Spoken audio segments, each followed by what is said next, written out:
Welcome back. All right, so we've been talking the last few episodes about Batman versus Superman, and the big issue that I think is before them now, and that I find really interesting is that this movie was like their whole like, we're starting a big franchise, right? Like, we're doing this big thing. I need to find a way to disable his gun. Maybe it's what the hell? The answer. By that Jeff means Ben Affleck's cock. Yes. No, so like, yeah, so they, I thought I talked to Freeze already, what the fuck? So, they're like, oh yeah, we're like doing this whole thing, and I'm like, okay, cool, like whatever.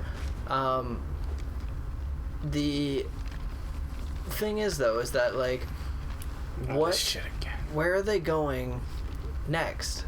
Like, they don't really give you a sense of where they're going next in terms of all the movies. Like, yes, they do kind of set up, like, if they were to do a next, like, I don't even know what you call, like, for the next Justice League, I guess, like, the whole, like, getting Superman back is probably the thing. But, like, I mean, as a whole, for all the movies, like, what is the whole thing? Because for their second movie in these franchises, like, they're choosing to do Suicide Squad, which is seemingly unconnected completely from Batman vs. Superman. Like, other than there's a slight Batman scene, which I think is in the past only. So, like, I don't get... Surely no introduction is necessary. Yeah, it's like Suicide Squad, then Wonder Woman, then Justice League. But Wonder Woman and Justice League are pretty close together. It's just like, why is Suicide Squad the number 2 movie when you're trying so hard to like do this whole thing of like oh my god, the, you know, the big franchise starter.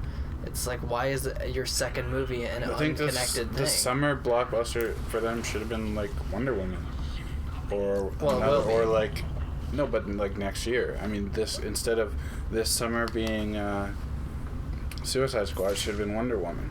Yeah, well, I think they were probably trying to see if she was good first. Like, I think they wanted to see if people liked her in this movie, to take a chance on her. Have you seen her? Yeah, her look is like whatever, but like, okay, that's why. I thought I did that before. So like, I mean, as a performance, and like to give Wonder Woman her first movie, like, there's a reason why she's never had a movie before, right? Like, people aren't generally like super stoked on Wonder Woman as a character.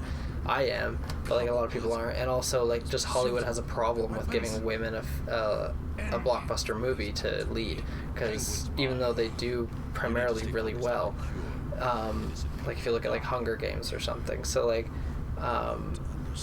it's a gamble to give this newcomer a movie, and so they wanted to prove her, and that's why they squeezed her into Dawn of Justice to see if she would work. But and she clearly does, because that's like everyone's favorite thing. But like, Suicide Squad is what puzzles me, because I'm like, it looks fine, it looks whatever, but like, I don't get how it ties in, and like why it's necessary to be the second, well, essentially the second building block. Man of Steel is really the first, but like this technically kind of is the first like one to, because where it's broadening up and opening up this larger DC universe. But like for instance, like in Dawn of Justice, they have that whole moment where Ben Affleck looks at the Robin suit and it's all like spray painted, and you would think from the trailer using that shot so much that this is a meaningful thing, but it really doesn't mean anything in the movie. Like, we never get a sense that this Ben Affleck has lost a partner or a son or a brother or anybody. He doesn't talk about it, doesn't deal with it. It doesn't really seem to faze him even when he looks at the suit. And so like, I just think like, what is that shot for? What is the point of this? And then like, so maybe that's their connection to Suicide Squad, is that like his Robin is the Joker, is probably how they're gonna do it. That would be my guess. Just to shake things up. But, is that it? Do I talk to him again? Oh no, he left. Alright. Oh no, I was thinking like, in this movie, like, if it would have been like some past scene or something, like, or even Lex just saying some reference to his partner, like Robin. So then maybe it changes for like so it's Lex instead of the Joker or whatever, but then it gives Lex more meaning, and I don't know. Well, and you know what's weird to me too is that like there's this whole like they keep mentioning how like he's been Batman for 20 years. And they keep talking about 20 years, but meanwhile, Gotham still doesn't really have a name for him. Like in the media, they don't call him Batman; they just call him like the Bat and stuff. Like they don't really seem to know that he's Batman. There's no real general fear by criminals that he's out there. Yet he's been around for 20 years. It's like he's had no impact in this 20 years, and so it's just kind of strange to me. Like if you just said he'd been Batman for 3 years or something, I'd be like, all right, I can buy that. He's been elusive for the first little while, but like the fact that he's been around for 20 years boggles my mind. And like maybe I misinterpreted that in that he's just been in Gotham for the last 20 years and he's not actually been active as Batman that long. But like either way, they're trying to I don't know, because when you look at it from like Superman's perspective in the movie, when he's talking about it, he's just kind of like, it seems like Batman's kind of new. Yeah. Like he's just hearing about him. Yeah, exactly. So and you think a journalist would know. Yeah, that's what I mean. So I don't feel like he's been around that long. No, but the movie leads you to believe otherwise. Like the way they talk in like the other characters, it's like him and Alfred just been at this forever.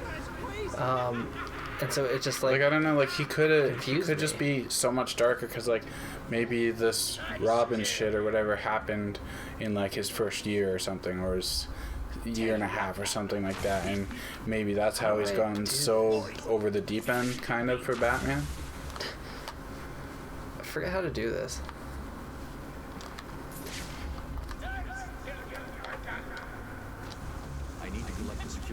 I just click security over from Freeze's suit to disable his... Oh my god! I forgot about that. Sorry, everybody. Oh yeah, now I mentioned before, like, I wanted to talk about, like, that Barry Allen moment. Like, that's really cool and comic booky, and I was into that, like, the whole idea of him, like, reaching through time or dimension or whatever it's gonna be. I like that stuff. That's, like, the kind of stuff that is going to be fun for the future movies, and that's like kind of their one thing that they've got right now. Cool, right in the water. That's kind of their one thing going forward that they can play with, and like because there's giant chunks of this movie that don't actually happen. Like probably like 20 minutes worth of this movie doesn't happen because it's a dream. And so, like, dreams are there for interpretation or whatever. Like, the whole movie opens on a dream. And so it's, like, it's very unusual thing to do. Also, I feel like, too, it's, like, kind of like they're Wonder Woman's dreams. Like, I know it's from Batman's, but, like, where does he... They're, like, more premonitions, right? And that's more of a That's what I mean. Wonder like, Woman it's thing. So weird that he is having... Like, I can understand him having nightmares about, like, his family or losing Robin, for instance, if they did something like that.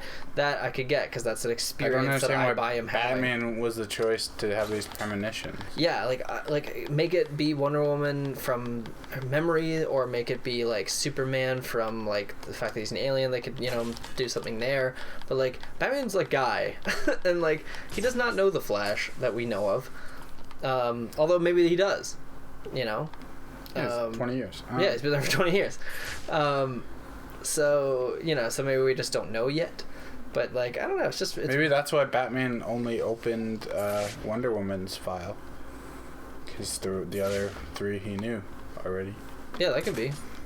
And I'd be alright with that. Like, I think that would be really cool if very Batman, if he already knew everyone. These fuckers, but this like, Wonder Woman chick, I want to check her out. Yeah, it'd be like, oh, she's new. The rest I'm aware of because he's Batman. Like, Batman always knows everything before everybody. And so I, like even in this game, whenever he like went up to the cops before and he was just like, oh yeah, you're so and so, you're on Gordon's unit, I've read your file. Like he just knows everybody before he meets them. And so I wouldn't be shocked if they did something like that, and I think that'd be really cool and true to the character. Like I'm excited to see where they go with it, because I definitely think that one controversial movie doesn't mean that it's all bad. I don't even think it's a bad movie. I just think it's a strangely constructed movie that didn't work for me. And like